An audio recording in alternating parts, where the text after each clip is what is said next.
छोटा से गांव में कैलाश नाम का एक गरीब आदमी अपनी पत्नी गौरी और बेटे अर्जुन के साथ रहता था।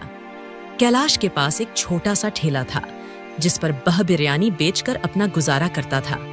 उसकी पत्नी अक्सर बीमार रहती थी, जिसकी वजह से कैलाश जो पैसे कमाता बेगौरी की दवाई में ही खर्च हो जाया करते थे। इस कारण घर की स्थिति काफी खराब थी।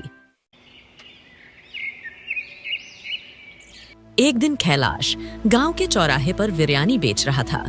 कैलाश का दोस्त मोहन भी उसके पास खड़ा था।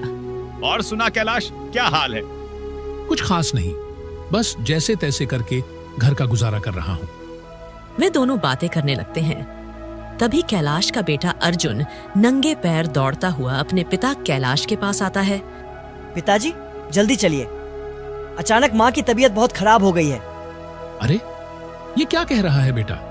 सुबह तो वह बिल्कुल ठीक थी। चल, जल्दी चलते हैं। मोहन, जरा ठेले का ध्यान रखना, मैं जाकर देखता हूँ कि गौरी को क्या हुआ है। ठीक है कैलाश। कैलाश घबराकर घर की ओर दौड़ता है। घर के अंदर पहुंचते ही वह देखता है कि उसकी पत्नी गौरी चारपाई पर बेजान पड़ी होती है। उसके माथे पर गीली पट्टी रखी हुई थी। कैलाश, अर्जुन का ध्यान रखना, मेरी जिंदगी का अब कोई भरोसा नहीं है। नहीं गौरी, ऐसा मत कह, तू जल्द ठीक हो जाएगी। मैं वैद्य को बुलाता हूँ। कैलाश दौड़ते हुए गांव के वैद्य के पास जाता है। वैद्य जी कैलाश के साथ लौटते हैं। कैलाश, इसकी हालत बहुत नाजुक है, इसे तुरंत दवाई की जरूरत है, लेकिन ये दवाई सिर्फ शहर में मिलेंगी। शहर? लेकिन वहां जाने में 4 घंटे लगेंगे और मेरे पास तो पैसे भी नहीं हैं। कैलाश, कुछ भी कर, पर देर मत कर, तुझे अपनी पत्नी की जान बचानी है। कैलाश एक पल भी देरी किए बिना दौड़ता है और अपनी पुरानी बैलगाड़ी में गौरी को लेकर शहर की ओर चल पड़ता है। अर्जुन भी अपने पिता के साथ बैठ जाता है। गांव की कच्ची सड़क, रास्ते में जंगल और ऊबड़ खाबड़ रास्ता था। बैलगाड़ी धीरे धीरे चल रही थी। गौरी की सांसें धीमी होती जा रही थी। अर्जुन घबराकर अपनी माँ का हाथ पकड़ लेता है। माँ, तुम ठीक हो जाओगी ना? बेटा, तू बहुत बहादुर है। तेरी किस्मत तुझे हमेशा आगे बढ़ाएगी। बस हार मत मानना। अर्जुन रोने लगता है। अचानक बैलगाड़ी का पहिया कीचड़ में फंस जाता है। बैल घबराकर रुक जाते हैं। कैलाश नीचे उतरकर पहिया निकालने की कोशिश करता है। हे भगवान, अब क्या करूं? इतने में रास्ते से एक कार गुजरती है जिसमें एक अमीर सेठ बैठा होता है। अर्जुन दौड़कर कार के पास जाता है और हाथ जोड़कर विनती करता है। सेठ जी, कृपया मेरी माँ को शहर तक पहुँचा दीजिए, उसकी जान खतरे में है। हाँ, लेकिन मुझे देर हो रही है। देखो, मुझे बहुत काम है, इसलिए मैं तुम्हारी मदद नहीं कर सकता। सेठ जी, दया कीजिए, मेरी पत्नी मर जाएगी। मेरी बला से मुझे अपने काम से मतलब है, रास्ते से हटो। सेठ कार लेकर आगे बढ़ जाता है। कैलाश मायूस होकर बैलगाड़ी को धकेलने की कोशिश करता है। अर्जुन अपने छोटे छोटे हाथों से गाड़ी को धक्का देने में मदद करता है। दोनों कोशिश करके बैलगाड़ी को कीच से बाहर निकाल लेते हैं। फिर वे जल्दी से अस्पताल की ओर बढ़ते हैं। शाम का समय। कैलाश किसी तरह गौरी को अस्पताल पहुंचाता है। इसके बाद डॉक्टर जल्दी जल्दी उसका इलाज शुरू करता है। सुनो, इनकी हालत बहुत गंभीर है, पर हम पूरी कोशिश करेंगे इन्हें बचाने की। आप यहीं बैठ जाइए। कैलाश और अर्जुन डॉक्टर की बात सुनकर हताश हो जाते हैं। डॉक्टर अंदर चले जाते हैं।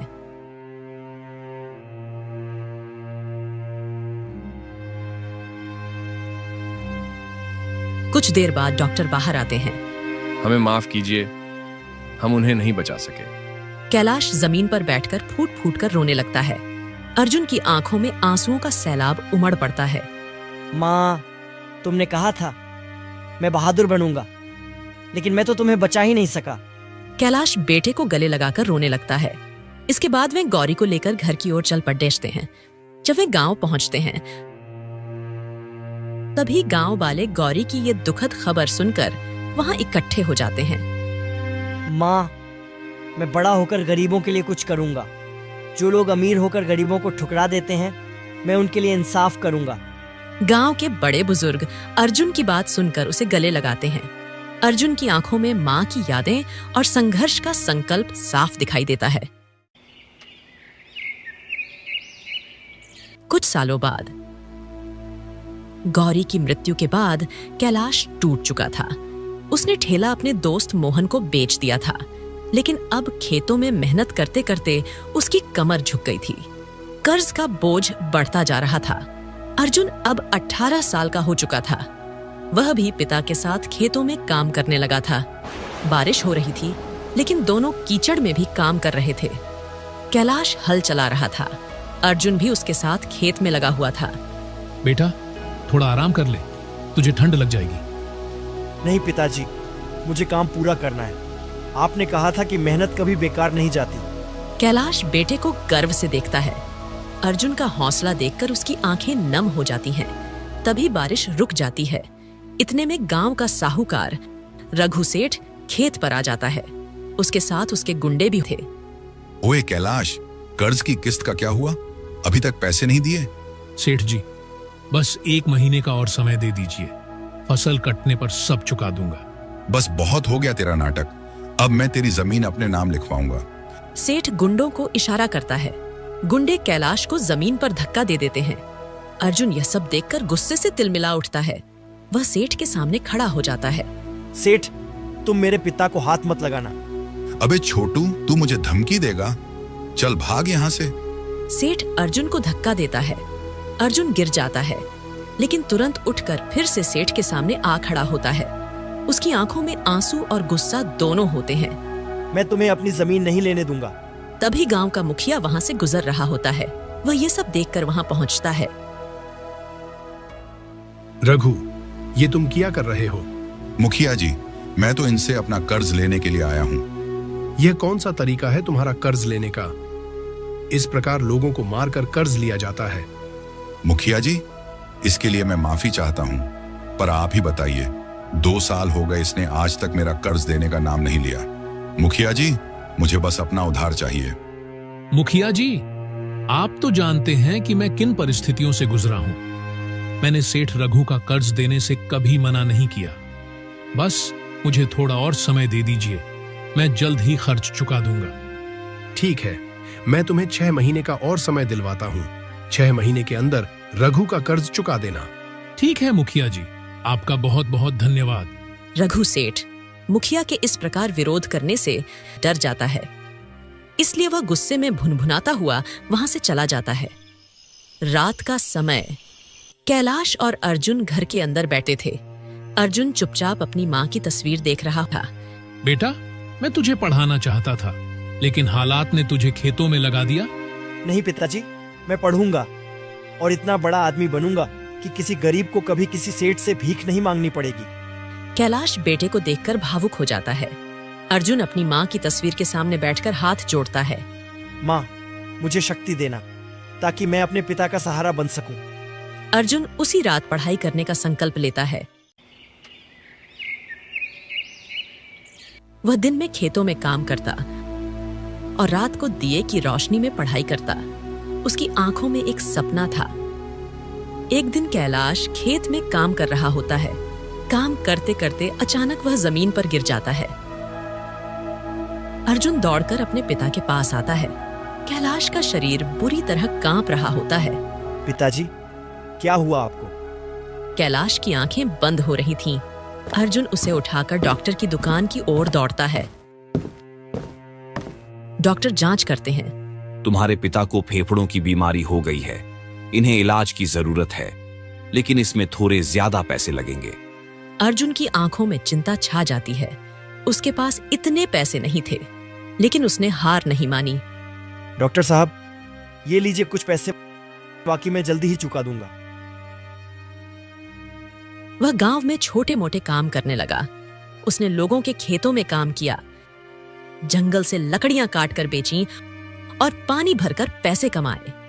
कुछ ही दिनों में अर्जुन ने इलाज के लिए पैसे जुटा लिए। उसने पिता का इलाज करवाया, जिससे कैलाश की हालत थोड़ी सुधर गई।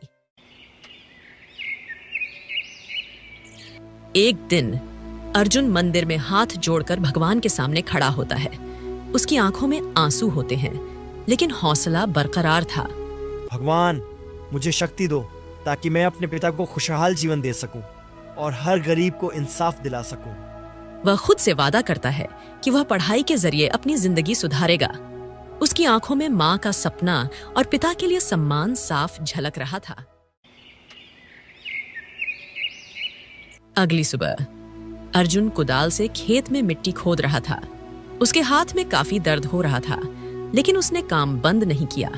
कैलाश उसे देखता है और दुखी हो जाता है।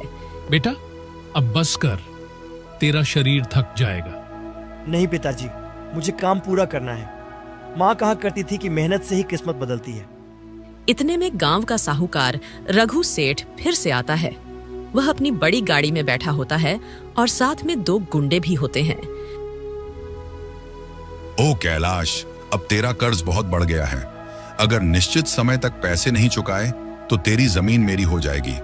कैलाश कुछ नहीं कहता, उसका सिर झुक जाता है।